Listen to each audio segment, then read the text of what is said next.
Hey y'all, welcome to the Sip It and Rip It podcast. We just got done puking because of our dumb internet challenge that Nathan really wanted to do. Yeah, and I was the one who wimped out of it the most. I think we probably both wimped out of it. I think we both. I think. I think the combo just absolutely pulled the bitch card on both of us. To be honest with you, It was. I think we've been called out by Screwball and Osoflex respectively. Yeah, if you guys want to watch that, it'll be on our Instagram and eventually our TikTok when we get that set up.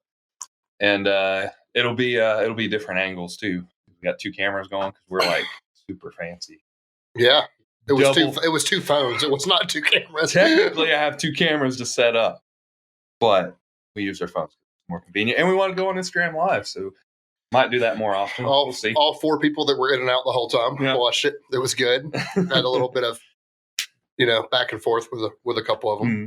Thanks, TJ and Daniel. Mm-hmm. And thanks for Cody and Tammy Mims. Those are the four people that showed up. I'm pretty sure the latter were in and out pretty quick, to be honest. They were like, what are they doing? I don't care. Like, this looks stupid. I'm leaving. And I can confirm it was, in fact, stupid. It was. So were you expecting it to be so like pancake battery and like in texture? We mixed it with the same amount. I mixed it with the same amount of water or milk that I would use for a shot of protein. Right? But I guess there's something about the alcohol that just caused it to curdled. Expand. And then adding the milk was a bad idea. The milk made it more palatable for me. Like, texture-wise, yes, but then there was a different flavor. It was like vanilla-flavored rubbing alcohol for me.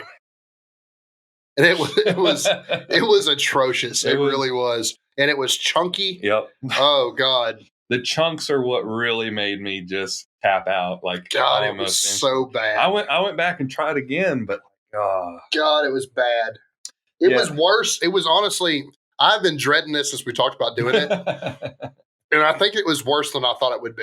I really thought that I was going to get through my whole drink, to be honest with you. I didn't think it was going to be a pleasurable experience or anything like that.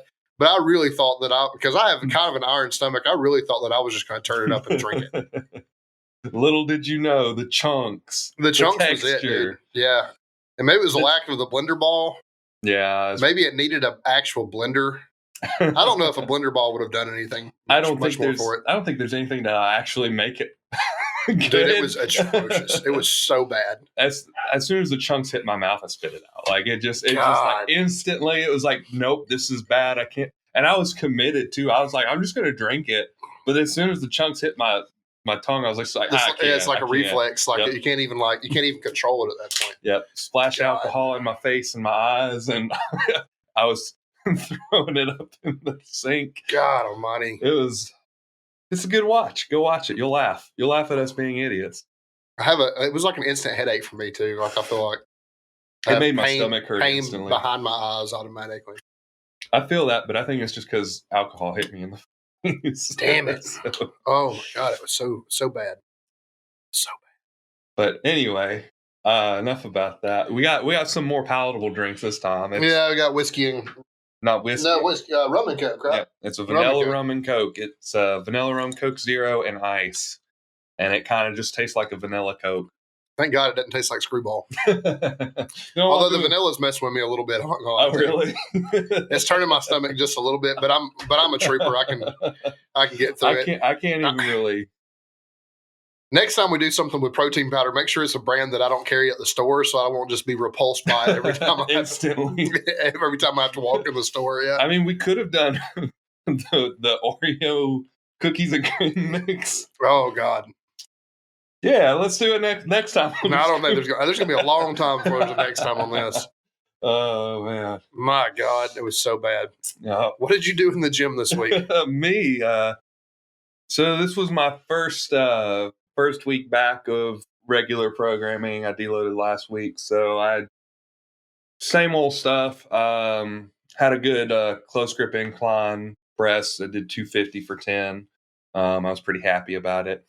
Deadlift and squat and bench were all markers that I hit at some point in the prior training block, so it's nothing really to talk about. I also now have noticed a twitch in my chest. It's happening right now. No, it's like right here. Just a little jump.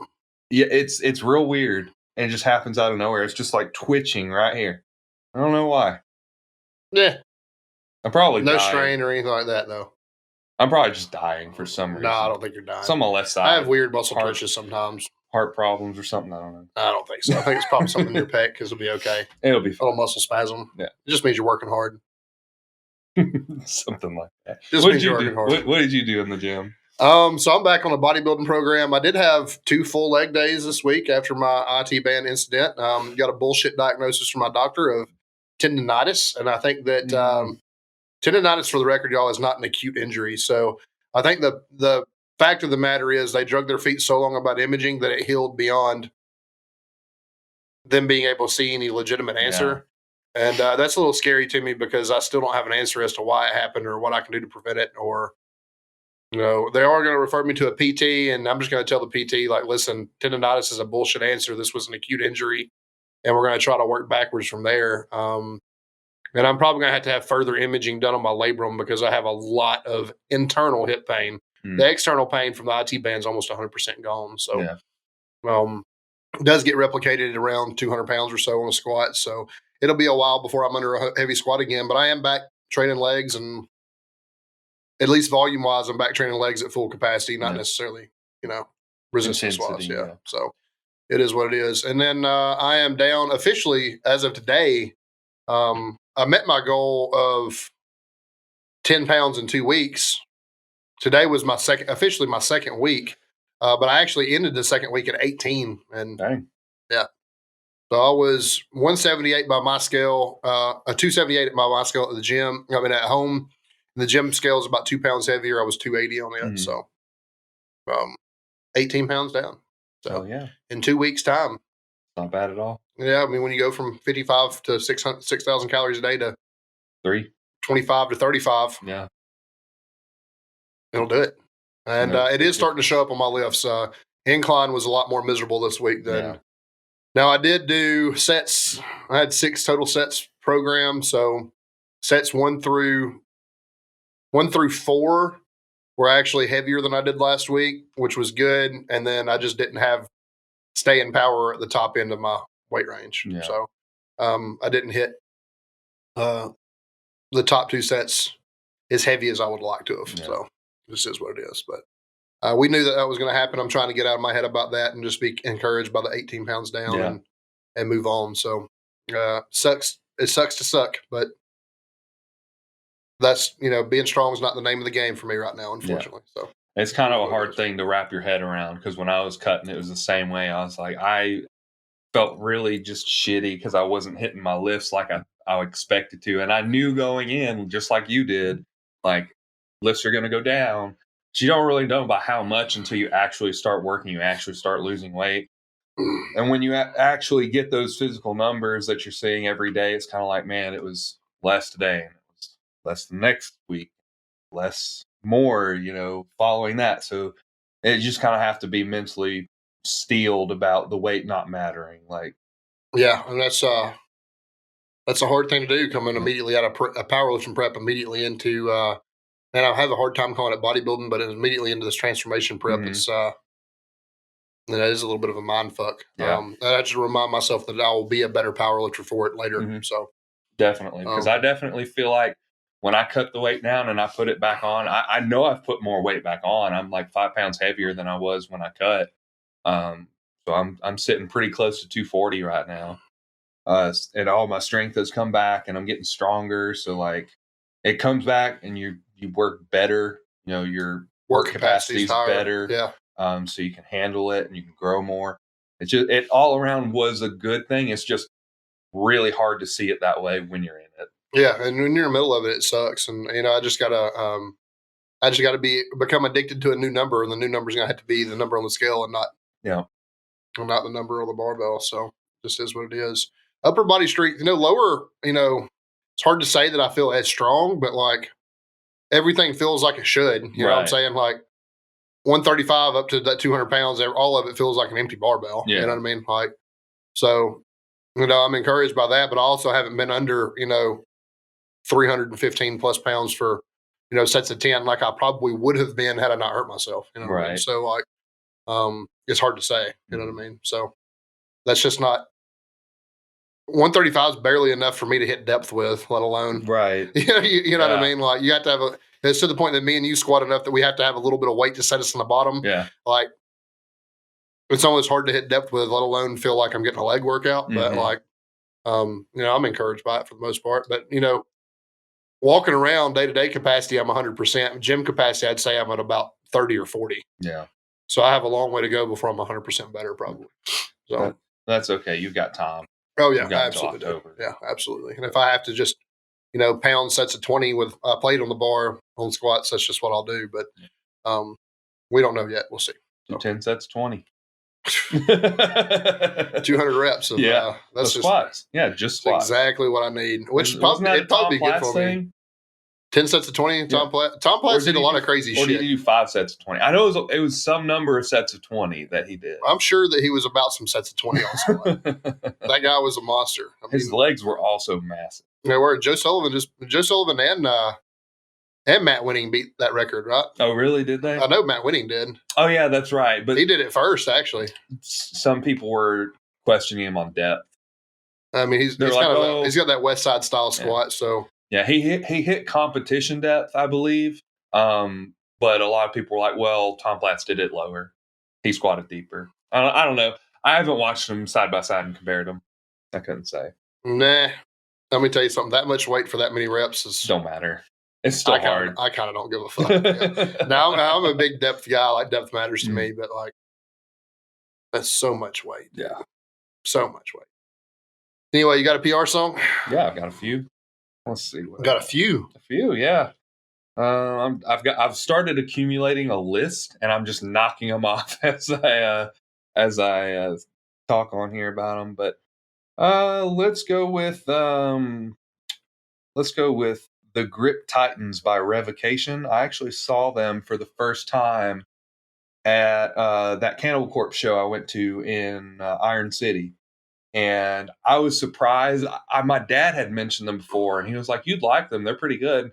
I kind of just like blew them off a little bit, which I feel bad about, but I did. I was just kind of like, "Yeah, whatever, okay." Because I thought they were more like more of a thrashy kind of band, but they're pretty heavy. Like I was Revocation was on Relapse when I worked there. Yeah. So, but I was really impressed. So that was one of the first songs that they played when they were on stage, and I was like, all right, these guys are cool. Like immediately just like they're a cool band. I'm good with them. So for sure, I like them. Titans by Revocation. Mine's gonna be The Illusionist by Jamie's Elsewhere. And I'm a sucker for heavy music and poppy vocals, so that's kind of what that is. They remind me a little bit of somewhere between like Issues and I'm Abomination. So that's pretty cool shit. I like it. It's kind of feel good music for me, and I don't do feel good music a lot. So give that one a listen. I don't have a lot to say about it other than that because I don't know shit about the man. So that's fair. It's one of those things. We're getting old officially. Right. It's like, well, I don't know who the fuck these people are, but I like their shit. So I used to know everything about everybody. Yeah. So then you just stop caring. You only start caring about. I'm gonna travel back a little bit with some Metallica, and I know the Black Album is pretty controversial. I like the Black Album. I definitely like parts of the Black Album. There are definitely some parts that are kind of like, whatever. It does mark the death of Metallica, though. Right, because after that, it was kind of rough. It's coming from somebody with a Metallica logo tattooed on their arms. Right. But Of Wolf and Man. That's a badass song. It kicks ass. Like, it was really cool. The lyrics are really cool. Like, it's talking about turning into werewolf. Like, and when you're in the gym, that kind of stuff just kind of like fires me up. Yeah, Wolf and Man's a badass song. Actually, most of that record outside the hits is pretty badass. I will say this. I mean, I can tolerate Sad But True. Man, I cannot sit through Enter Sandman. I knew you were going to say that. I can't. That's like every fucking redneck on this planet. If you ask them if they listen to heavy music, they're going to say something about Enter Sandman. Yeah. And I'm like, man, listen, that song kind of fucking blows if you're a Metallica fan. Like, if you're a real Metallica fan, it's okay if something comes off the Black Album, if your favorite song comes off the Black Album, but we do not want to hear you say Enter Sandman or The Unforgiven or Nothing Else Matters. That's not to me, that's not fucking Metallica. And for me, I like those songs, but they're definitely not my favorite. I definitely like the Unforgiven, Sad But True, and Nothing Else Matters. Enter Sandman is a rough one for me now. I have to give Enter Sandman amount of credit just because it kind of got me into Metallica. It was one of the first songs that I listened to by them. I was like 9 or 10 years old, and I was like, "Oh, this is cool." You know what I mean? Yeah, it probably was back then. I'll tell you what might chap your ass, but Ghost covering Enter Sandman is better than the original only because it makes that song is so cheesy compared to the rest of Metallica's discography up to that point that it makes it feel like Ghost does it in a way that makes you feel like they wrote it, and because they're cheesy and campy on purpose, it feels right. I'm fine as a Metallica fan, it doesn't feel right. Like to go from Battery to Enter Sandman, it's two different. It's two different genres. It's like at that point, it's almost two different bands. Like, and then I think about even though it doesn't have, though it has Cliff Burton as even though it has Jason Newsted instead of Cliff Burton, the Injustice for All is a fucking masterpiece, and it's super fucking heavy. And I don't have the bass player that I love on it, but like, just to think they went from one to or Blackened to Enter Sandman is just like, man. Anybody that cites that as their favorite Jim song, you're a cheesy motherfucker. I don't care. I don't care how fucking strong you are. You probably listen to Disturbed too. Got to listen to Indestructible, man. Nah, we're not talking about that Disturbed. We're talking about like they probably listen to like Down with the Sickness and get real hyped about their 405-pound deadlift. They got to listen to the No Mommy part over and over again. I'm sure that if you're a CrossFitter, you love Enter Sandman and Down with the Sickness, but. Damn. Those of us living in the real world of strength. Just take them out back and shoot them. Yeah. Get fucked. Sorry, CrossFitters. I don't think we have any CrossFitters listening. We had one follow us the other day who I actually love and respect a lot. So shout out to Zane Barnett for following us. Hell yeah. He's a really fucking cool guy. And obviously he knows that my background is in CrossFit, so I can only shit on it so much. A small part of that makes me think that I have a right to shit on it more because I came from it, because I've experienced both. But Zane's a really awesome dude. So thank you for the follow. I'm actually very gracious for that. So you're going to have to cover your ears sometimes because they're going to make fun of you for listening to, the playlist y'all have is going to go from like dubstep or something awful, like some club shit, to Enter Sandman to some like fucking like Morgan Wallen country bullshit. I know y'all get real hyped about that, but that's fucking gay. That's all I gotta say. New age country sucks, but do you like Johnny Cash? There are Cash songs I like. I really like Sam Hall. Yeah. Fucking badass song. I get really mad about Cash because people think that he wrote Hurt. And I'm a huge Nine Inch Nails fan. And that's actually a Nine Inch Nails song that Johnny Cash covered. And that's interesting. My ass gets really chapped that people are like, do you like the Johnny Cash song Hurt? And I'm like, do you mean the fucking Nine Inch Nails song, you fucking pansy? I didn't know get that. Your fucking redneck ass head out of your own ass, man. Like, experience the world, for God's sakes.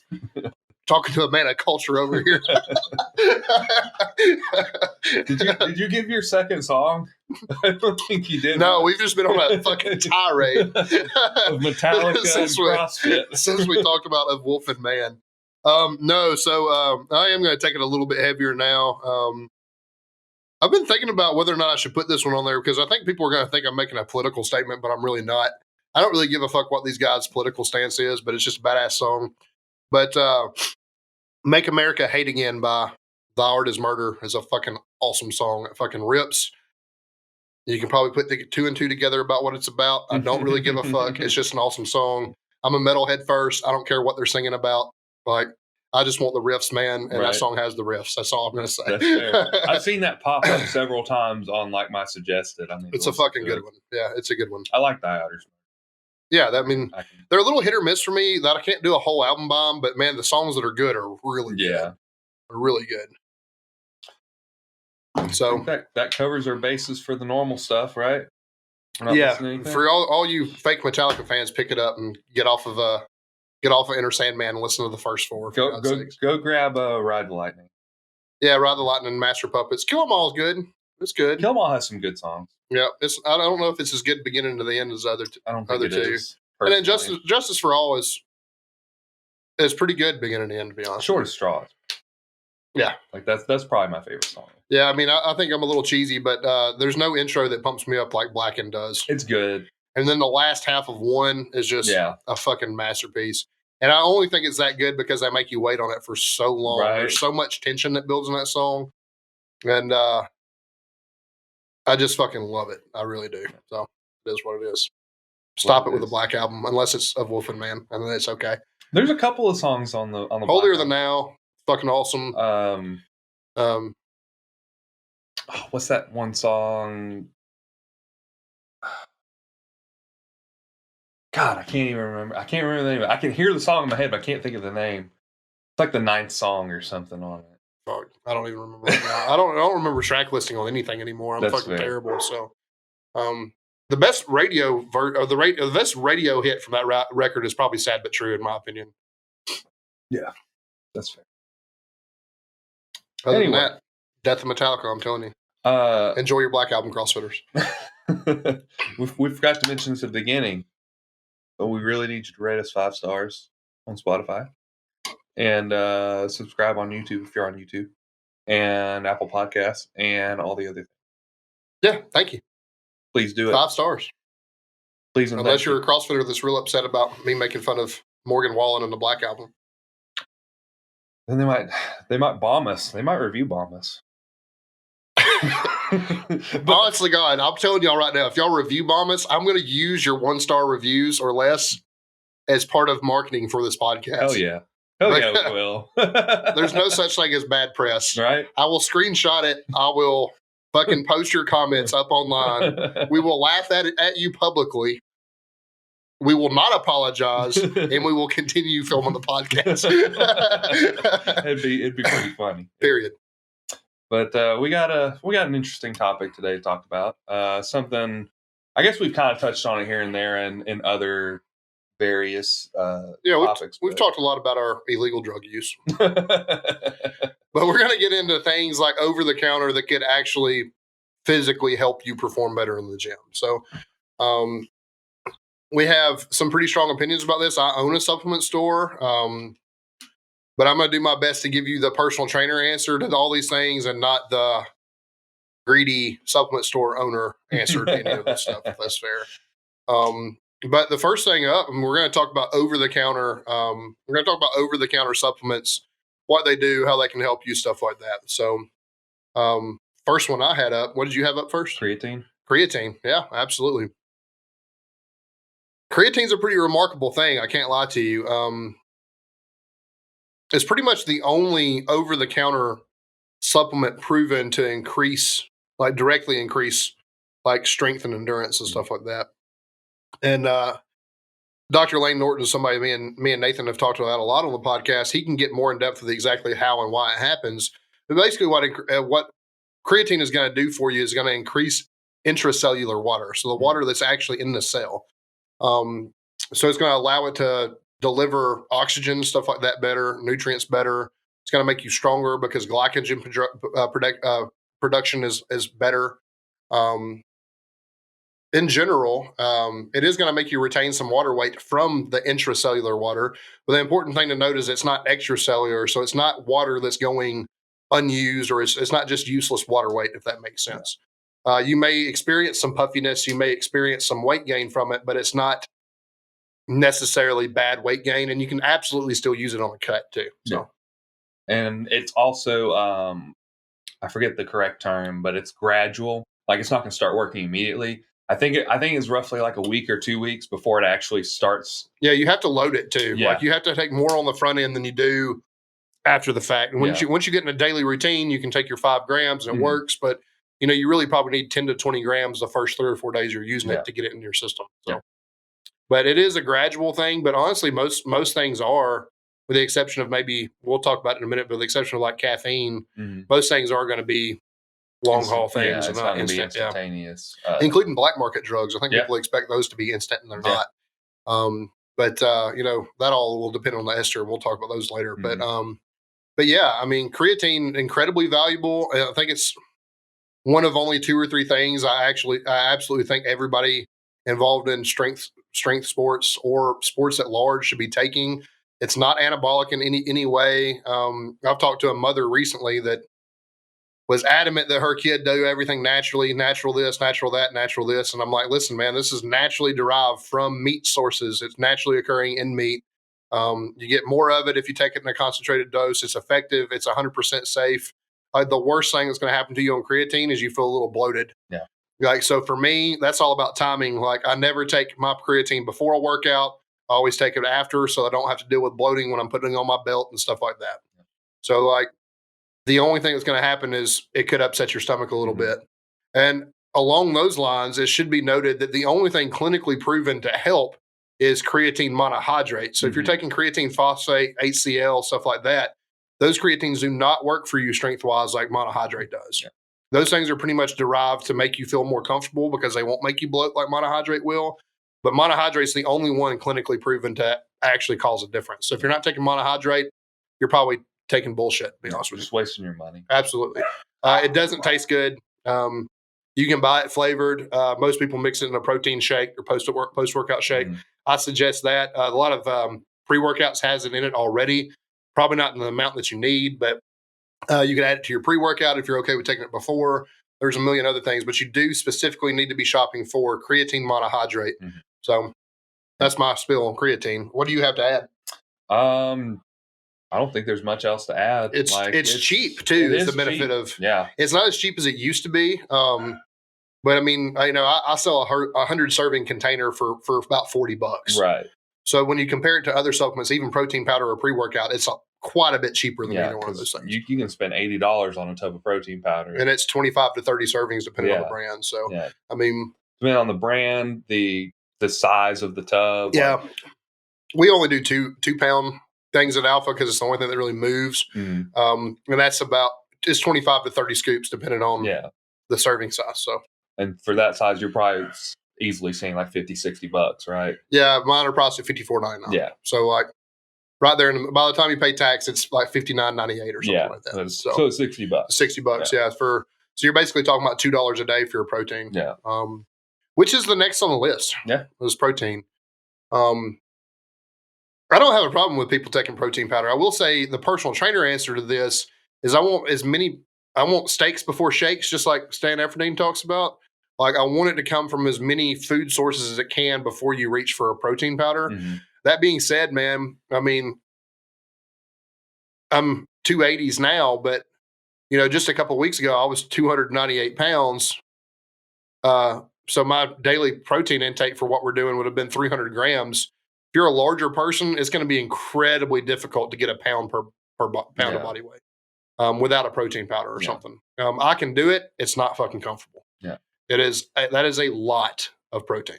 It's especially hard. Like, it's not so hard if you're doing something maybe like carnivore or something where you're eating protein constantly all day. Like, but it's very hard if you're eating a balanced diet. If you're adding in carbs, which if you're competing, you probably should have some amount of carbs competing in powerlifting or any sort of strength sport. But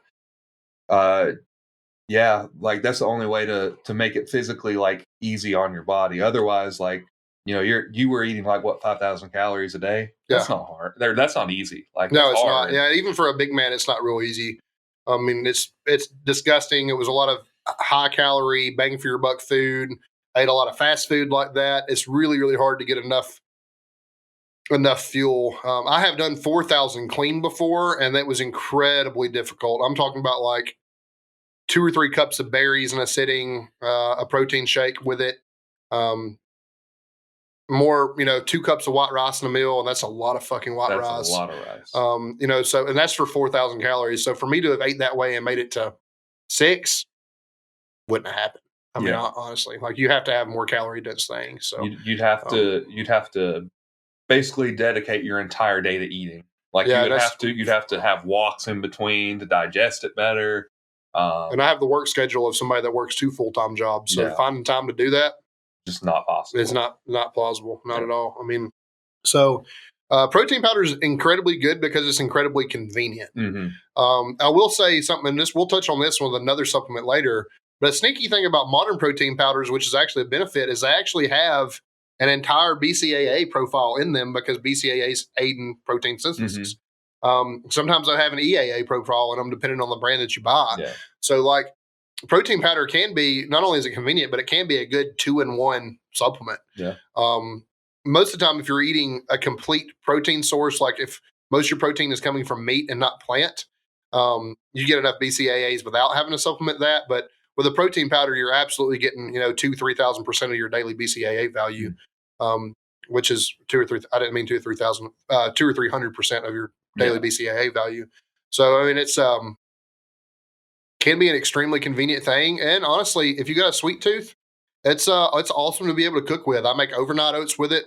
We've made desserts, stuff like that, with like artificial sweeteners and protein powder. Like, I mean, it can be a good cure for a sweet tooth. So. Yeah, for sure. And even just drinking a protein shake by itself, like it's sweet enough that you can kind of, it's not quite the same, but it can kind of like curb it. It can, yeah. I mean, it's I'm a big fan of as long as you're hitting your water every day, I'm a big fan of like a Diet Coke or something to help curb your sweet tooth, because that's true. Artificial sweetener can help, but protein even that much more valuable because it's not an empty calorie. You know what I mean? So, or empty space, because I mean, diet drinks are calorie free, but you're not just drinking nothing when you have a protein shake. So that's a good source of convenience and a good source of nutrition if you're lacking it.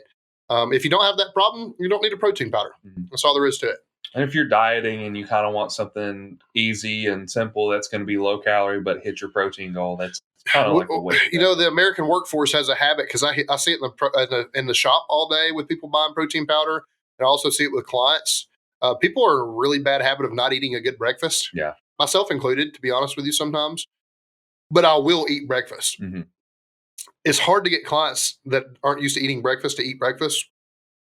And a protein shake's a really good solution for that, to be honest with you. They feel like it's easy. Yeah, I mean, hell, I have 2 clients I can think of, and I won't mention their names, but I have 2 clients I can think of. Both of them are ladies, and they just add a protein shake to their coffee. Yeah, they get a pre-made protein shake, and they use it like coffee creamer. Yeah, works for me. Fucking good, man. That's fine. Yeah, whatever. However you can get it in is fine with me. So, just for convenience alone, though, especially if you're a big man like me, protein powder is a very valuable thing. And just to kind of like segue off of that, because it's basically the same thing, is mass gainer shake. Yeah, mass gainer is obviously going to have more carbs, more fat per serving, typically a little less protein per serving than a protein shake. But I mean, that's incredibly valuable for a hard gainer. I mean, I have one that I train now. Of course, me and you used it for you. I've never been able to use a mass gainer because, well, I'm fucking fat. So mass gaining is not a weakness of mine. I can cultivate mass pretty quickly. But I mean, that's incredibly valuable, especially if you're skipping meals. Yeah. I have a gentleman he's actually getting really, really strong. He's a close friend of mine now that I train every Monday, Wednesday, Friday at 6:00. He's got to where he's an enormously strong presser. And he was always thin, and over the years, we've managed to put about 30 really clean pounds on him. His body fat percentage is probably about the same as when he started. He's gotten very, very muscular. And one thing that's easy for him is he just does 2 mass gainer shakes a day, and he doesn't have to think about food. He doesn't have to think about anything like that.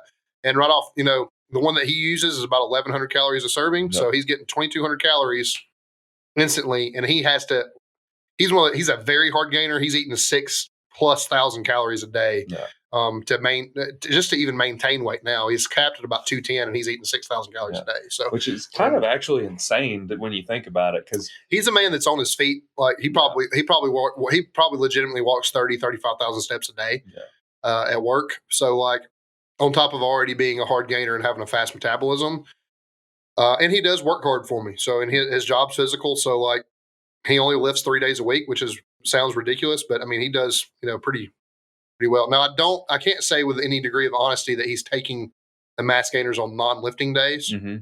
But on lifting days, I know for a fact he's getting 6,000+ calories a day. So But I mean, even so, let's say he's only getting 4,000 calories a day. That's what it took for me to put on size was 4,000 calories. Yeah.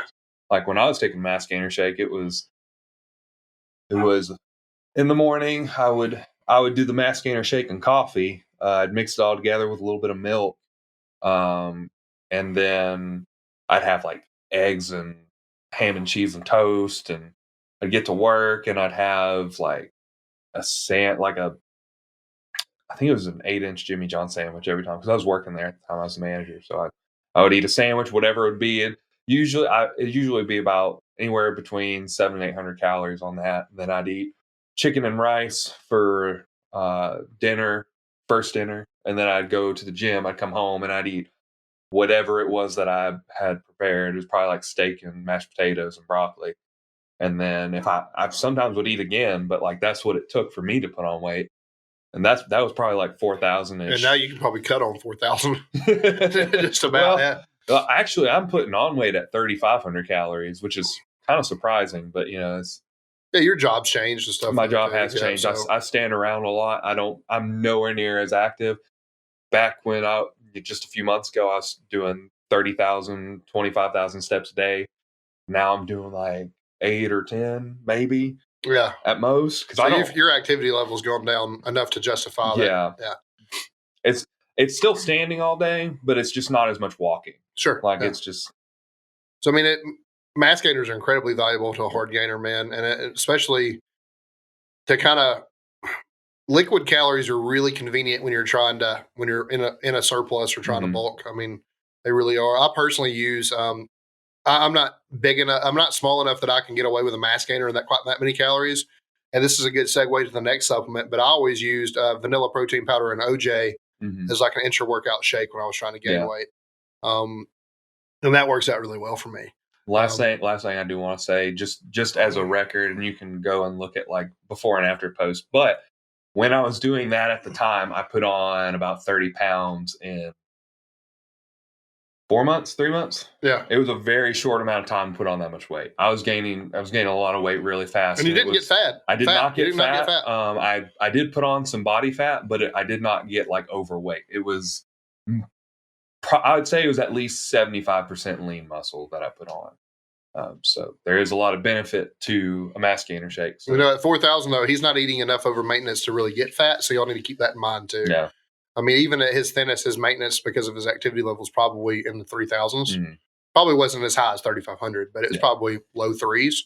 So, like, he's not, at that point. It should be noted he's not just probably felt like he was gorging himself, but he's not just being a fat ass for the sake of being a fat ass. You know what I mean? Like, it definitely is a little bit more calculated than just we're going to get big at all costs. Yeah. So there was definitely a lot of days where I felt like puking, especially downing that mass gainer shake after eating breakfast, which was at least 3 eggs, ham, cheese, toast, butter, jelly, just everything for breakfast on top of the mass gainer shake, which was like, I gave myself like an hour or so, maybe 30 minutes, and I drink it on the way.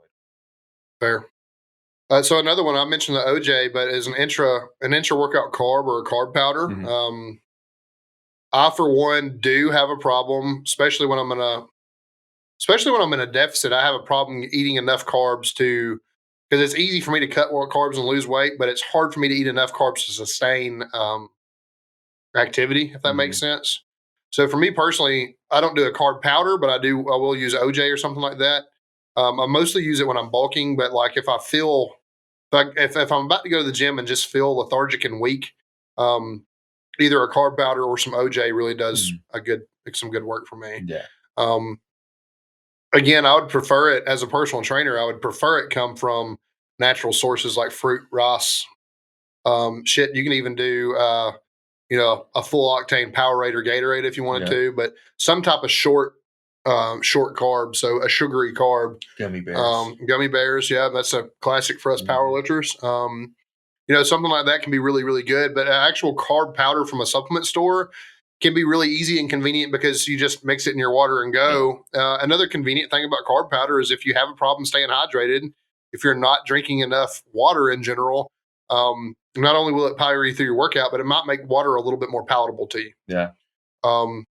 So, I mean, very rarely do we have a problem eating enough carbs, but like if you do, for whatever reason, a carb powder can be a really valuable thing. Most people that come in my store to buy carb powders are pretty experienced bodybuilders. Yeah. So they're Most doing of the time it they're for pretty large, and they are definitely doing it for intra-workout endurance. yeah, Just absolutely. because Yeah. when you're a bodybuilder and you're spending hours in the gym, doing high intensity workouts, can be pretty rough. You can just use all your glycogen in a matter of a couple extra. Yeah, absolutely. And refueling is a big part of longevity and stuff. And if you don't know that carbs help tremendously with a pump. Yeah. Yep, absolutely. Low carb diets when you're cutting, that's something I'm actually going to do soon. But they'll leave you feeling kind of flat and not full, and you just don't feel super muscular when you're on a low carb diet. It's hard to say. It's just because you just don't get that blood flow and that pump the same way that you do Right. when you're eating carbs. There's nothing inherently wrong with it. I know a lot of people that we follow that have done 100% carnivore and had relatively good gym success still, but man, it really, especially that first couple of weeks without carbs, you really can kind of feel like shit. Yeah. So I mean, these bodybuilders that are really, really efficient have like high level of insulin sensitivity for whatever reason they may be doing it, whether it's natural or they're having help with that. They really need those carb sources to get from point A to point B. Yeah.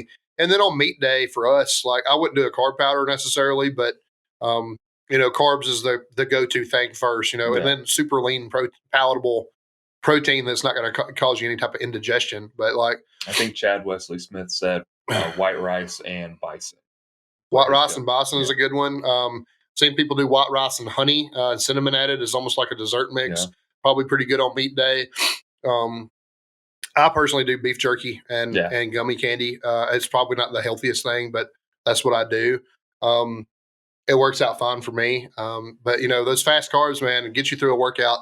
And it's just like the protein powder. If you have a problem hitting carbs, it's a good option for you. Yeah. If you're like most Americans and don't have a problem hitting carbs, you probably don't need a carb supplement. But they can absolutely make the pump better. They can give you some more energy. Helps with glycogen production and stuff like we talked about. It will make you more endurant and stronger through your workout. Yeah. If you need them. So. Yeah. And if you're trying to cut, you probably should be careful. Yeah, absolutely. Because I mean, even though it's probably only a couple hundred calories for carb powder, it still is. A carb powder is almost all some type of sugar. Yeah. Dextrose, sucralose, something like that. Like it is pure sugar for the most part. So definitely, if you're taking a carb powder and you're on a cut, it needs to be logged and tracked, and it needs to be part of your routine, your diet. It needs to be make sure it's getting tracked and it's part of your plan for daily carbs, if that makes sense.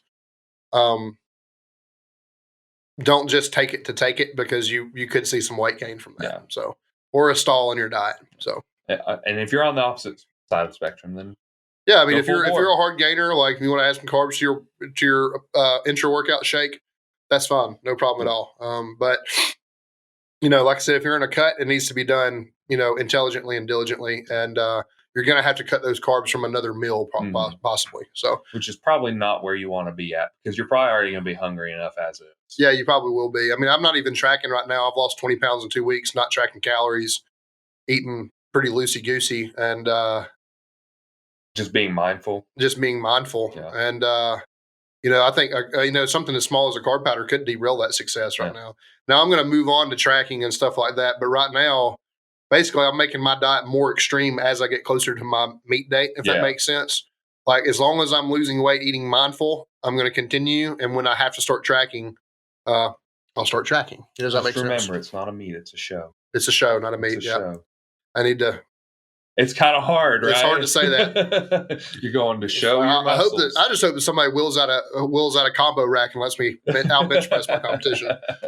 I doubt it, but who knows? Maybe someone will have it for like a pump, like have a barbell set up outside so you can get a quick pump. Just flex on everybody, hit 225 for about 35 at my lightest body weight in 10 years. That'd be good. But what's next? You want to talk about pre-workout?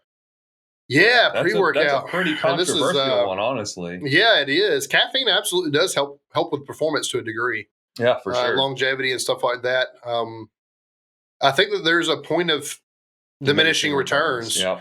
especially on a leg day. If I take a super caffeinated pre-workout, I will spend more time puking than I do doing legs. Right. Anytime you spend less time in the gym, if something's going to cause you to spend less time in the gym under a barbell or on a machine, you should really take a look at whether or not it's beneficial to you.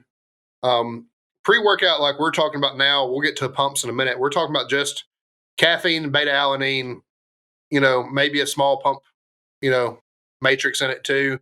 But we're talking about the caffeinated pre-workout. It can be awesome on an upper body day. I love it. Yeah. I'm just telling you right now with experience, when you get as heavy as me and Nathan has gotten on squats and deadlifts, a lot of the times it's a detriment, in my opinion. It fucking sucks to squat a set of 10 with your heart rate dimed before you even get under the bar, because you will fucking vomit. Like, if you're putting forth any effort whatsoever, your heart rate's going to be plenty high without anything. And I love the itch. I love the feeling of a pre-workout. But, I use a non-stim pre-workout that gives me all of that without the caffeine now. And honestly, that's perfect. And there are some people who can't have caffeine for various reasons. Absolutely. Caffeine's hard on your heart. Yeah. And it's also pre-workout, if you didn't know this, is more liver toxic than anabolics are. So, you need to people need to consider things like that. Mm-hmm. I ain't got a problem with it. And obviously I sell a ton of it. But it needs to be used responsibly. There is a point of diminishing returns in terms of performance. Yeah. Because when you're like me and you take it every time you go to the gym, eventually it doesn't do anything. Like, I still take it when I go to the gym because I feel like if I go and I don't take this, I will be so tired I can't do anything. And it's to the point where it's like I have to have that caffeine. So now I'm relying on the caffeine, which means I should come off. I've gotten to a point where I'm the opposite now. Like, if I'm feeling really lethargic and really shitty, I can take a scoop of pre-workout that's caffeinated and feel really good through a workout, and it benefit me. When I was taking it daily, it wasn't doing anything but making me sick and tired. Yeah. It just is. It just is what it is. But that's true of a lot of supplements. Like, probably not protein and carb powder like we talked about, but like pre-workout especially, you get used to it. Like, you get a tolerance built to caffeine. And I just think there's a big point of diminishing returns in it. It's fucking fun as fuck. Yeah. 1 rep max day where you ain't got to worry about breathing through a set of 10, fucking knock yourself out, bud. Like, well, it's probably fine. Don't take 3 scoops. No. Don't take 3 scoops. This stuff is like, people forget that caffeine's actually potentially deadly. Yeah. Like, you probably don't need 3 scoops of pre-workout. Like the shit that I sell, I got stuff that's 400 plus milligrams a scoop. Mm-hmm. 3 of those could kill you. 2 of those could kill you. Legitimately. If you got a heart problem, some people have heart problems, don't even know they have it until they have a real bad problem. Like 2 scoops of pre-workout at 400 milligrams could fucking kill you. And another thing people don't realize, they think that when they take these things that it's in and out of their body in the time they work out. Caffeine has an 8-hour half-life. That means if you take 400 milligrams of pre-workout or caffeine in a pre-workout, that means 8 hours from then, you still have 200 milligrams in your system. Yeah. So the problem with caffeine is it also compounds, because guess what else these people are going to drink? Coffee. They're going to have their coffee every day or their energy drink every day and everything like that. And all of a sudden now you're talking about a sleep deficit. Mm-hmm. And if you weren't aware, sleep is the most anabolic thing you can do. Absolutely. So. Sleep and food are the 2 most anabolic things you can do. So if you're taking pre-workout and drinking energy drinks and or coffee to the point that your sleep is affected, you're missing out on serious gains. Mm-hmm. And to be honest with you, that was a really big problem of mine for a long time. And I wanted to act like I didn't know what was wrong with my sleep. And then it was just there in front of me the whole time. Taking a scoop to 2 scoops of pre-workout every day, drinking 2 or 3 coffees a day, maybe an energy drink, not drinking enough water, and then wanted to know why I only slept 2 hours a night. Like, that's fucked. You know what I mean? Like, you can't be doing that. Yeah. It's bad for you. So good in moderation. Don't overdo it. Now, I will say a pump, while they're mostly for fun, pumps generally have a lot of vitamins and whatnot in them that are actually really good for your heart, because they typically have L-citrulline and stuff like that in them that are vasodilators. So they actually open up your blood vessels, where caffeine is a vasorestrictor, and it tends to, collapse them, or not collapse them, but shrink them, if that makes sense. So a pump's, like I said, it's not really doing anything for you. It can help with some endurance and stuff, but while it's not really doing anything for you long, even really short term, they can be a lot of fun in a gym. and they are kind of good for your heart. So like you could, if you're taking a pump on top of your pre-workout, that's probably the best case scenario. If you have to have that full scoop of caffeinated pre, Yeah. And want to take a pump too, is probably better for you than the pre by itself. Yeah. To be fair, but I'm to the point now where the pre-workout I take is basically just a pump with beta alanine in it, so you feel all the fury of a pre-workout without having to have the side effects of caffeine. Right. But I mean, there's not really a whole lot to say about a pump. Yeah. I mean, if you want to take a pump, take a pump. I don't have a problem with it. They are fun. They do make you look good. Like, and some bodybuilders have in the past said, there is benefit to getting a pump because, like, like your body has to be like, okay, I've expanded to this point, so I can do it again. Mhm. So it's kind of like that mentality of chasing the pump. Like you never actually achieve the pump, right? Yeah. Because you get it and then you lose it, so you have to come back and get it, Yeah. right? That's the whole chasing it. But it does, like, their explanation was it has to do something because your body does expand and look like that at one point. Yeah, absolutely. I mean, It's it the does same do thing as- something. It's not nothing. Right. It's the same thing as like when you cut down in body weight and you lose a bunch of fat and then you gain it back. Well, that when you lost that weight, and I experienced this, and that was the whole reason why I cut, was because I was curious about it. I noticed my legs were, there was a lot more striations in my legs than I'd ever seen when I cut down to 199. Still got them. Yeah. Like now that you're bigger. Yeah. Now that I've put on 50 pounds or 40 pounds, I've still got them. Yeah. So it's like there's something to it. Yeah. So there's something to all of this. There is, absolutely. Pump's not useless. There's just not a lot to say about it. From a scientific standpoint. Yeah, I mean, it's, like I said, they're a vasodilator. I mean, they're going to help get more blood flow to the area. They're going to make you feel a little bigger, look a little bigger. If it's fun to you, knock yourself out. Over time, you get bigger. You get bigger, yeah, potentially. Potentially, yeah. What do we got next? Multivitamins? Yeah, I mean, micronutrients are important, obviously. Everybody's deficient in something. I'm not in a really good habit with it. I'm more likely to take individual vitamins that I know I'm short on. Mm-hmm. The way I feel about a multivitamin is if they make you feel better, go for it. I'm not saying it's placebo necessarily, but if they make you feel better, go for it. We're in a situation where our better halves are taking a very specific multivitamin a couple of times a day. But that's because they need it. Yeah. You know what I mean? I mean, it is what it is. But, if like, for instance, if you're allergic to a certain food or something like that, then maybe B vitamin, maybe most people's biggest source of a B vitamin, maybe you should be supplementing B vitamins. Right. Like, most of those come from meat, so you're probably not allergic to meat, let's be honest. Unless you have the tick bite, which I actually know a guy that had the tick bite that makes him allergic to red meat. Somebody told me about that recently, yeah. But, if you're allergic to citrus, a vitamin C supplement may be good for you. Mm-hmm. But, that comes from other fruits and vegetables too. Right. Iron is a common one for people to be deficient in. That's another one you can get from red meat. Mm-hmm. But if you don't eat enough red meat, certain vitamin supplements can be beneficial. The multi is just, you get your daily value out of a multi, and that's good. I think that, honestly, my opinion is that most of us that are eating healthy the majority of the time probably don't need one. Right.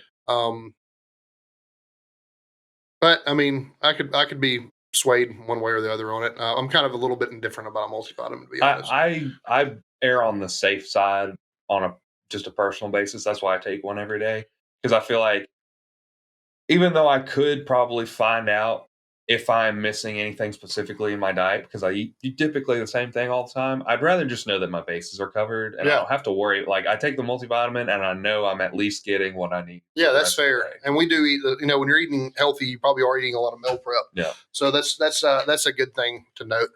And we do tend to eat the same things over and over again. So, that's a good point.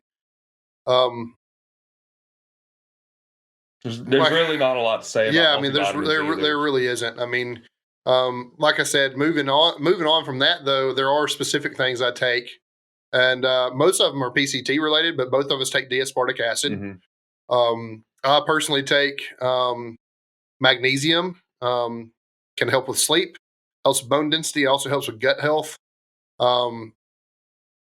What else do I take? I take horny goat weed because just like the name says, it's a natural test booster. Most of the time I start that during my PCT. I'll take that.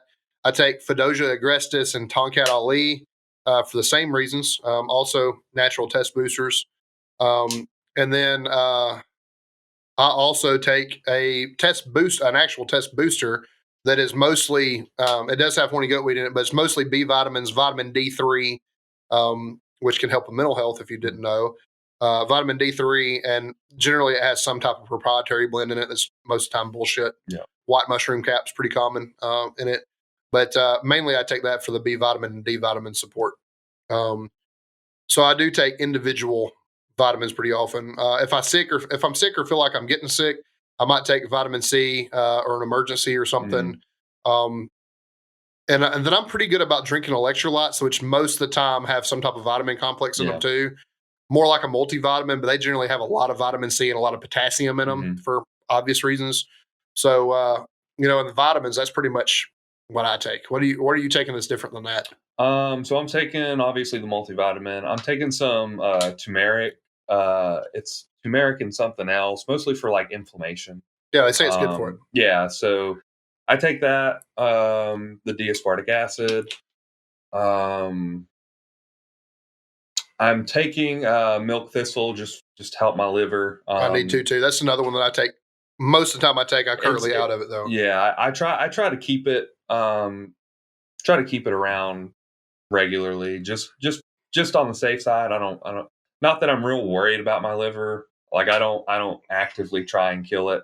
I don't I don't drink a lot outside of the show. Outside of the show, it's like even during the show, it's about the same. I drink like one drink and then I'm pretty good for the day. Yeah. That's Other fair. than that, there's something else. Oh, I'm taking some selenium. It actually helps with your white blood cell count. I'm just trying to keep my immune system up. That's fair. Cold season, season's starting to change. I'm trying to avoid getting sick if I can.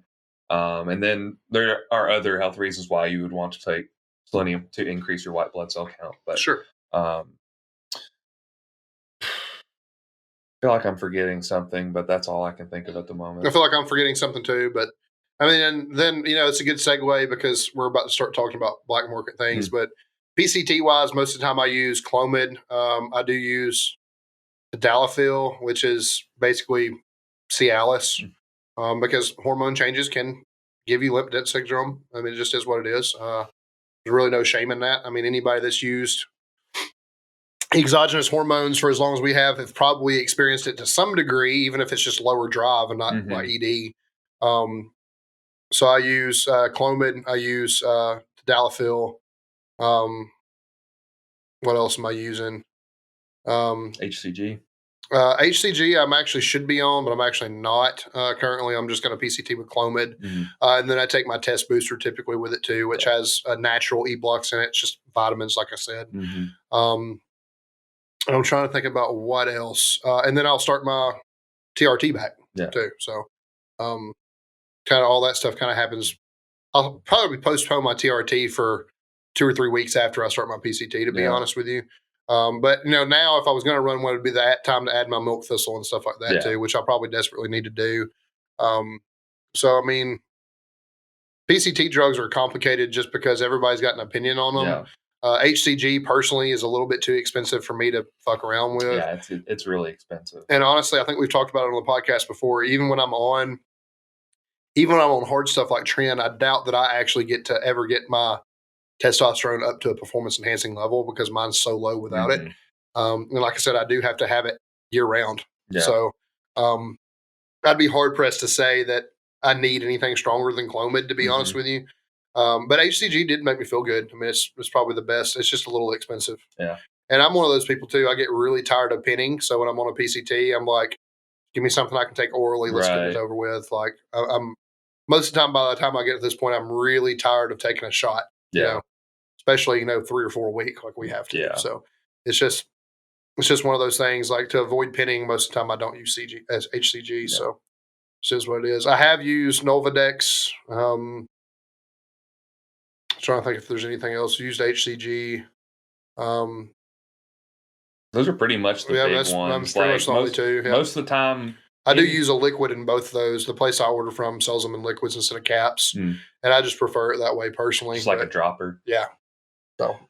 Yeah, I would say all that I've ever seen as far as like a PCT protocol was Nolvadex, Clomid, and HCG. Like those are the three big components, and Clomid being the biggest one. Like if you're PCTing without Clomid, you're probably making a mistake. Yeah. Because it is I believe I read it was the most effective of all of them. So you could in theory, depending on how hard you went, could PCT solely on Clomid. Yeah. Again, it just depends on experience, what you've done. I think, I very rarely pin over 750 a week. Yeah. 750 being the high end of what I pin. Most of the time it's probably closer to 500 or 600. Yeah. Most of the time it's 500 tests and 100 trend, to be honest with you. So, which I could definitely open up. I could definitely probably use more trend potentially safely, but that's most of the time that's what I run. So. And that's fair because you don't really, depending on the circumstances, you don't really want to do too much, especially in something like trend. Trend affects my heart rate, which I already have a problem with tremendously. There's about a 20 to 30 beat per minute difference between when I'm on trend and when I'm off. Yeah, that's pretty drastic. So yeah, that is something to keep in mind. As far as that goes, moving on into that, I guess. PCT is what it is. Testosterone on year round, so I really can't. I do prefer E to C, even though my prescription is C. I like the longer esters better personally, but I get what the doctor prescribes me, so it just is what it is.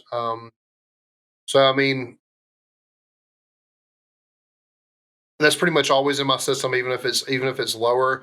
But 19 Norse have always been kind to me, so that's the reason I've used long ester trend. Like I've used E for as long as I can remember. Really, yeah. It is really kind to me for the most part. I've seen very little side effects physically from it, and it does give you fatty liver. It is really liver toxic, so you have to be careful with that. But I feel really good. I feel really calm and confident when I'm on trend, and I feel strong when I'm on it most of the time. But it does wreak havoc on your liver and your heart. Really hard on both for me personally. So that's why a lot of bodybuilders won't touch it until like their peak, basically, like just before their meet. That's when they start it. Bodybuilders typically run stuff year round.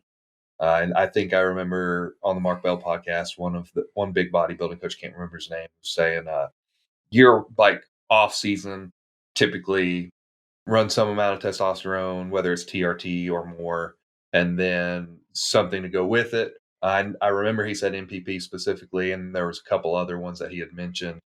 I want to say he mentioned D-ball. I think that's the same family as MPP, right? Yeah, probably. And then there was there were two injectables that he mentioned. I can't remember the name. I'd have to go back and listen to it. I know a lot of people use Equipoise. Yeah, that was one of them. Yep. EQ is really popular. MPP is really popular. I've never messed with either one of those things, to be honest with you. Well, that's not true. I had MPP in a blend, and I had some pretty nasty side effects from it.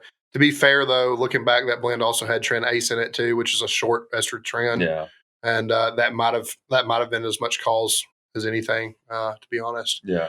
The only thing I absolutely hate and absolutely stay away from and won't do is Masteron. Yeah. So, and for that reason, because it's the same family, I've never messed around with Winstraw or anything either, because I have a little bit of a fear of that now, because it did make me batshit crazy when I was on it. But it could have just been the volume and the drugs I was doing, because that's definitely my highest volume, because I was taking basically a cc and a half, so a half cc of all three compounds 3 times a week when I was using that. So that's I was taking,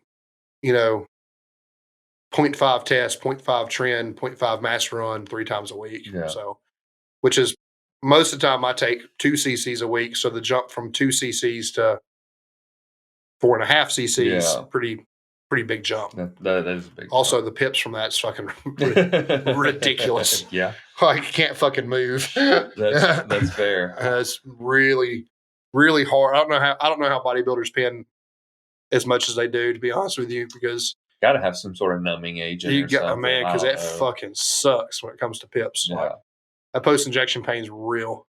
Maybe it's just different pins, different liquids, different areas. Maybe right? so. Like, Yeah, moving around or something like that. You know, I've always gone in my legs. Some people go in their butt cheeks. Some people go in their shoulders. It just is what it is. But probably hit all of them. yeah, move it around. Just move it around constantly. I thought I've pinned in my shoulders periodically, off and on. When I was on a big cycle like that one time, I thought I was gonna be a smart ass and pin in my shoulders so my legs wouldn't be sore. Did not work out for you. It's a fucking terrible decision.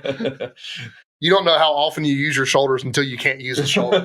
Yeah, I believe like your legs are pretty resilient; they can get over a little bit of soreness. But man, if your shoulder has that post-injection pain in it, God, that's dumb. Yeah, that sucks so bad. I've never touched my shoulders. That sucks so bad. Don't. It's not fun, my dude. But I mean, even here, we're like, I feel like we're searching for things to say about it. The problem with steroids, the problem with all the black market things, and including SARMs, which we're about to touch on for briefly, but is like, because they're illegal, we don't really have quality information about any of it. Like every cycle I've ever done, every cycle you've ever done is basically based on bro science. And even when you find a reliable source, things that work for them don't necessarily work for you. Yeah. And it's just like, it's a pretty delicate balance when you're messing with the hormones. And that's the reason why I say put it off as long as you can put it off, because it is a fucking dangerous game we're playing. Because it's not clinical, there's places you can go that can help, like medically. I'm about to start at a place that's going to help me with my TRT. But when it comes to the other compounds, which are for veterinarian use, the stuff doesn't get studied in medical school. So we don't really know. Truly, we can go based on opinion, but you really don't know the rights and wrongs of using Trenbolone. Yeah. Or MPP or Equipoise or any of these things, like whichever ones you want to talk about. Because like the only ones they really use medically are testosterone and HGH. Yeah. So like, which we did not touch on HGH, and we probably should. Honestly, the best cycle of my life, testosterone and HGH. Yeah. I can do just my TRT dosage of testosterone, so 1 shot a week, and 2 IUs of HGH. And that, first of all, the gains with HGH are permanent. Yeah. Because it's not an anabolic steroid. It works differently. It does grow your whole body physically, but it has a fat burning capability I've never seen before out of anything else. You can get bigger and skinnier at the same time. How that's possible, I don't fucking know, but HGH will do it. Like it's pretty righteous. The problem is, if you're taking just at 2 IUs a day, it's $150 a month. Yeah. So I mean, it's expensive. Fucking expensive. So you think you spend $150 on a month of HGH, you spend that on testosterone, you're set. Yeah. Like the price difference is absurd. Yeah. So it's kind of hard to afford HGH all the time. Maybe that's why Liver King spent all that money. It's all HGH. I'm sure you got gold top shit. And, we're getting like fucking black top shit made in somebody's bathtub, and may or may not have some crazy blood disease from using HGH out of somebody's bathtub. But we don't know. That's yet to be seen. I'll probably keep doing it. But no, this new doctor, supposedly, insurance won't cover it, but supposedly I'll be able to get HGH from the new doctor. So that might be the best one. But in terms of minimal side effects, no real reason for a PCT, nothing like that. Like cut and dry, super safe, super easy to use. Testing HGH, man. That's like the king combo. Play. Yeah, honestly, it's the safest. It's the most effective.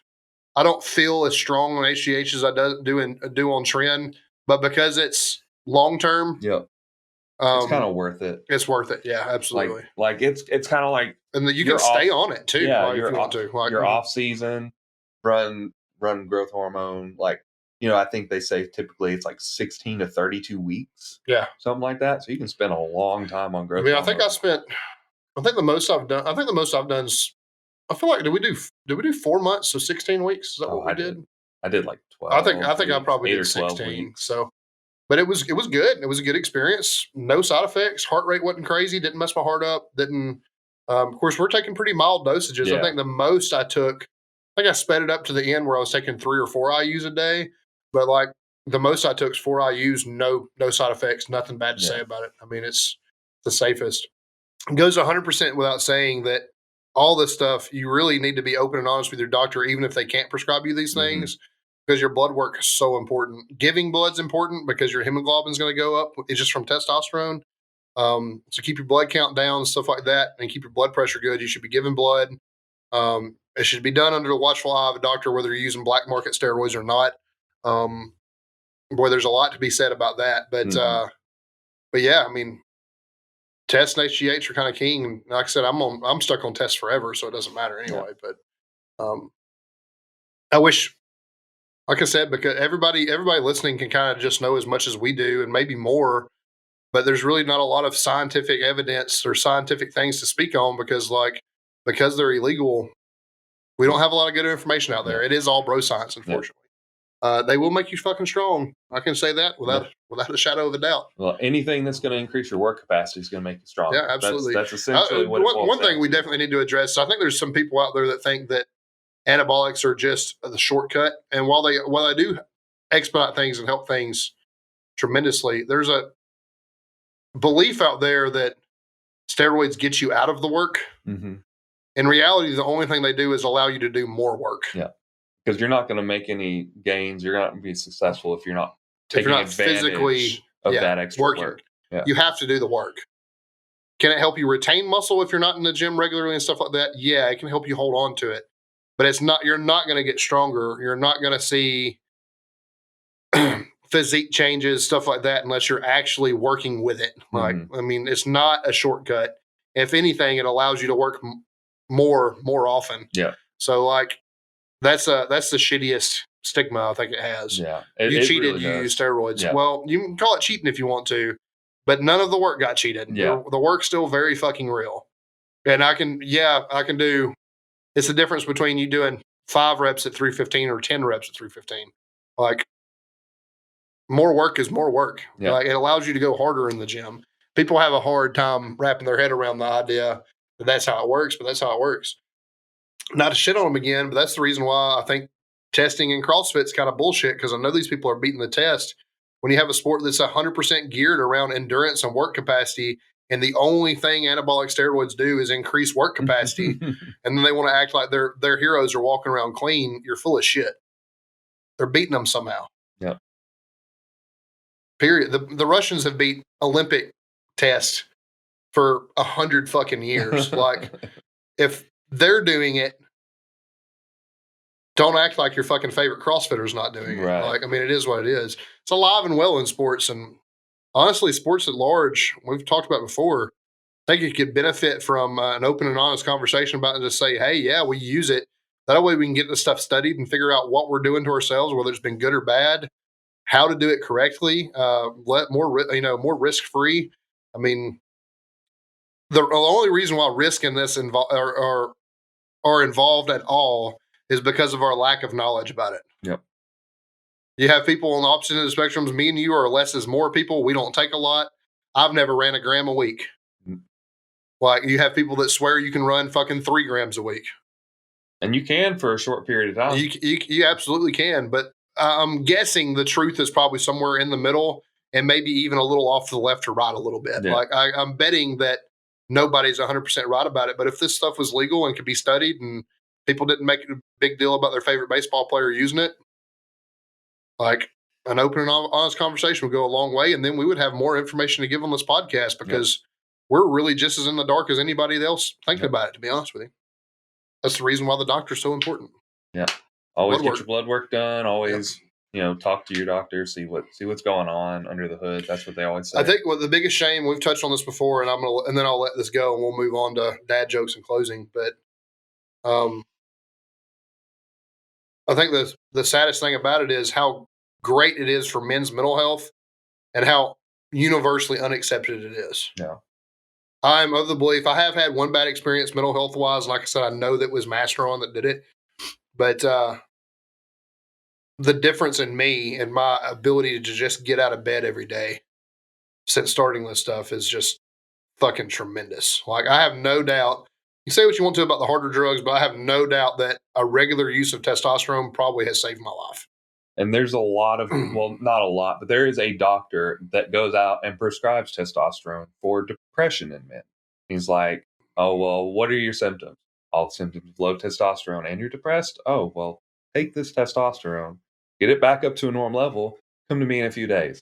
Oh, I feel amazing. Like it's like that simple. Yeah. I mean, it's really, really sad. And people want to talk about mental health stigmas and stuff like that all the time, but they don't want to talk about real potential solutions for it. And that is a real potential solution for it. Yeah.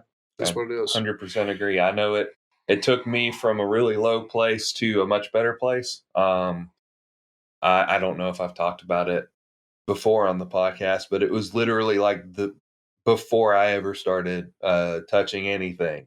I was just really low, really depressed all the time, to a point where I really just wanted to kill myself. Like constantly thinking about it. Like I was constantly thinking, what's the worst thing that happens if I kill myself?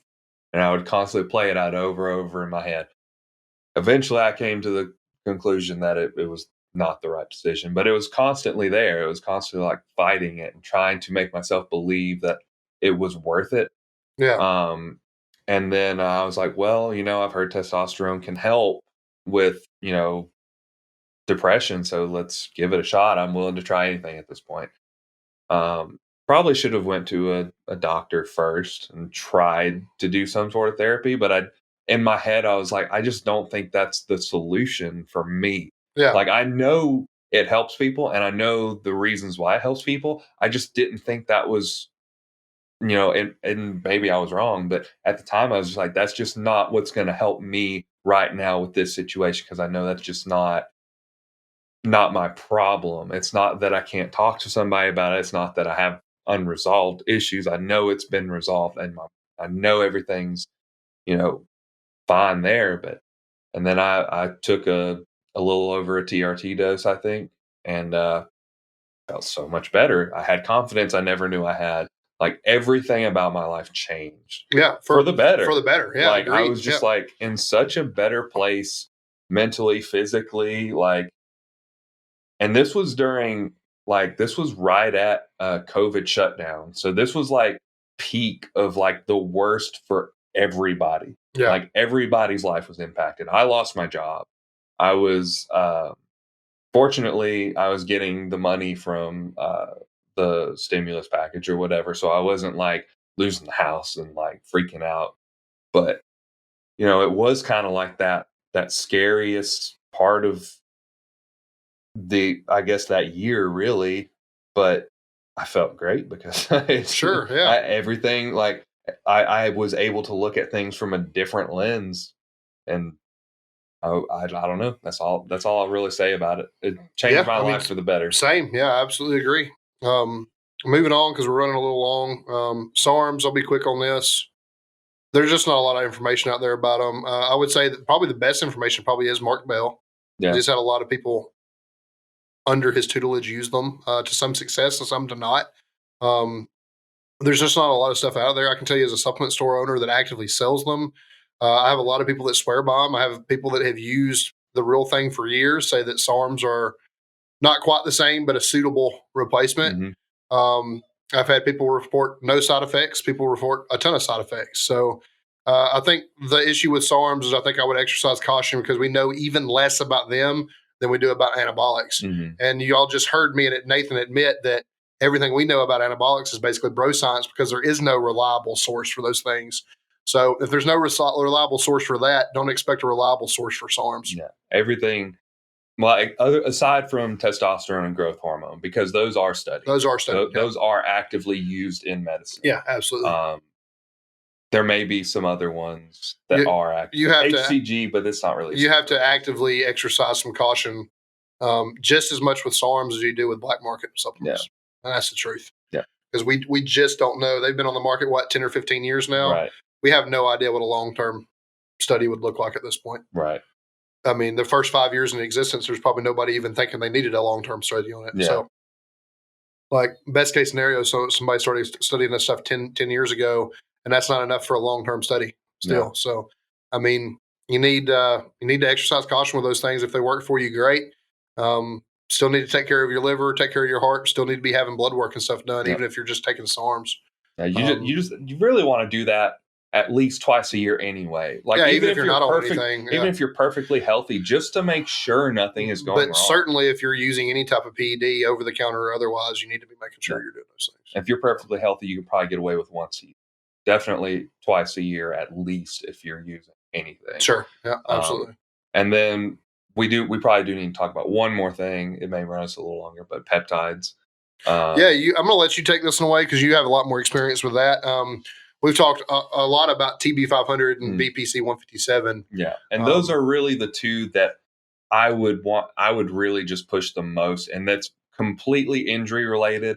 There was some studies, I can't remember which one or if it was a combination of both, that it actually regrew tendons in mice, which was really impressive. There's a lot so any sort of like strain I've ever had. The worst one was my pec strain. I took TB and BPC 157 for a week or 2 weeks. I can't remember. It was a very short amount of time, and I was back bench pressing not long after at full capacity. Like it was pretty fast. It was the fastest recovery I've ever had on an. That being said, I haven't had a ton of injuries, but I do remember specifically because I kept on hurting my pec that I was gonna do it this time with that to just try and get it quick and completely healed. And it was completely healed really fast. Oh yeah. So definitely, if you have any injuries, TB500, BPC 157 are great tools to help you recover from any strains, tears, and then another one that I haven't had any personal use with, but I've heard good things from would be GHRP 2 and 6, I believe. I may be getting those confused, but they are fragments of growth hormone. One of them, and you'll have to look into the specifics there. One of them is the fat burning side of the growth hormone fragment, and the other is the muscle building protein synthesis side. So you'd have to do the research on it for which one specifically. I can't remember, but I've heard good things about both of them. Specifically, the fat burning side. That one I've heard more about than the actual muscle building one. Because at that point, you'd be better off just getting the actual growth hormone because it's pretty much the same price, unless you're worried about the ethics of it. And then, in which case, you could get the fragments. Honestly, if you're using a piece of it, what's the difference in the piece and the whole thing? Yeah. Like, the difference is the legality of it. Yeah, really. That's it. Yeah. But in anything like with these peptides, they're research chemicals, and they are quote unquote not for human consumption. So that goes to say too that we are not doctors, so this is not medical advice that we're giving. We're just telling you some things that we've done to help ourselves. That's the only thing we're done. There will be a whole script in the podcast notes saying that entire thing. We're not doctors. It is purely. You should talk to your doctor, though. You should talk. It is not a replacement for medical advice.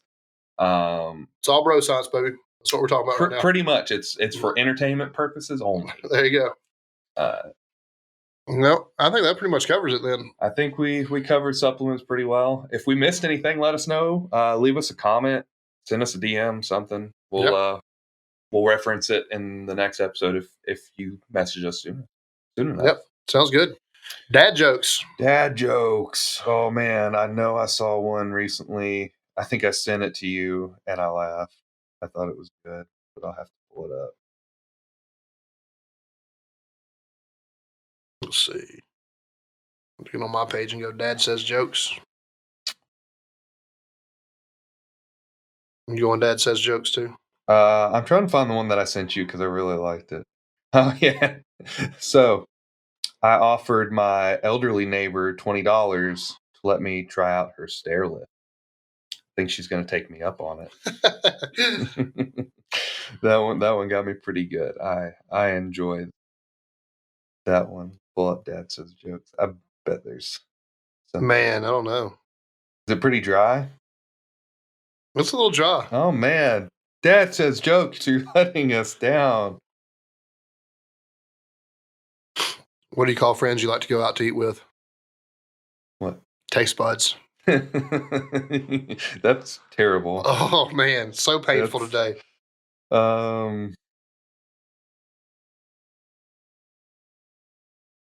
My wife has banned me from making any more breakfast You beat me to this one. I'm so about to read. She says if I make any more, I'm toast. Pretty good. Did you know 10 plus 10 and 11 plus 11 are the same? This joke has been said on the podcast Has it? before. 100%. 10 plus 10 equals 20 and 11 plus 11 equals 22. Oh, man. 100% that joke has been said. What do I have if I've got 4 beers in one hand and 5 in the other? Huh. A drinking problem. Yeah, you do. There's faster ways than beer, people. Yeah, that is true. I got a flyer on anger management the other day. I lost it. That's hilarious. No, my wife just confessed to me that she broke my favorite lamp. I don't think I'll be able to look at her in the same light again. I sent that one to Desi. Oh, did you? I remember. That one's great. Yeah. That one's pretty good. Feel bad. Like, we haven't had any, like, really good ones. Dad Says Jokes is letting us down, man. I once had a fight inside of a toilet. Some serious shit went down. That's good. That's all I got. I think I'm tapped. I'm going to try and find one just random one. Why do cows wear bells? Why? Their horns don't work. Oh. That's like a real dad joke. That's a real dad joke right there. All right. All right. Y'all enjoy this episode. We appreciate y'all. Go rate us 5 stars. Again, if you're a CrossFitter that wants to rate us 1 star, we will use that for advertisement. So 100%. Thank you. Thank you. Yeah, thank you for sitting through this whole episode and getting to this point. Yeah, absolutely. In spite of us making fun of you, we'll continue to do so. Hopefully we might have one of you losers on one day. Hopefully they laugh about it, right? They're good sports about it. Like, and then they like get up like, I'm gonna be a CrossFit podcast and I'm gonna shit on power lifters. That would be fun. I mean, they really can't because everything they do, we do much, much better. So. They run. Who fucking cares about running? Again, you walk into a gym, nobody asks you what your mile time is, but people will ask you how much you bench. Always. Man.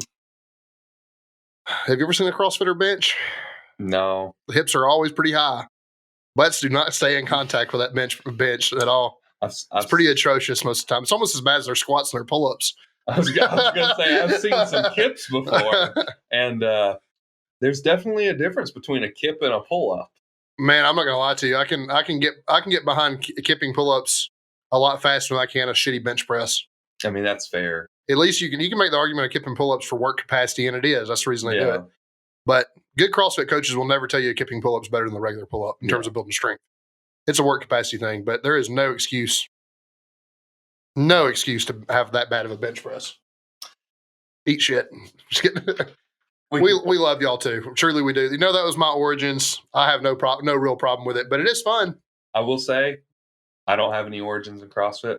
I do not love CrossFit, but I mean no ill will to any CrossFit. No, absolutely not. Y'all are awesome. Y'all are awesome people. Awesome. I don't know. I've never met a CrossFitter that I've actively.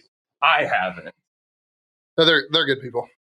I'm sure there are good people in CrossFit. There are. Just like there are good people in powerlifting, and there are bad people in powerlifting.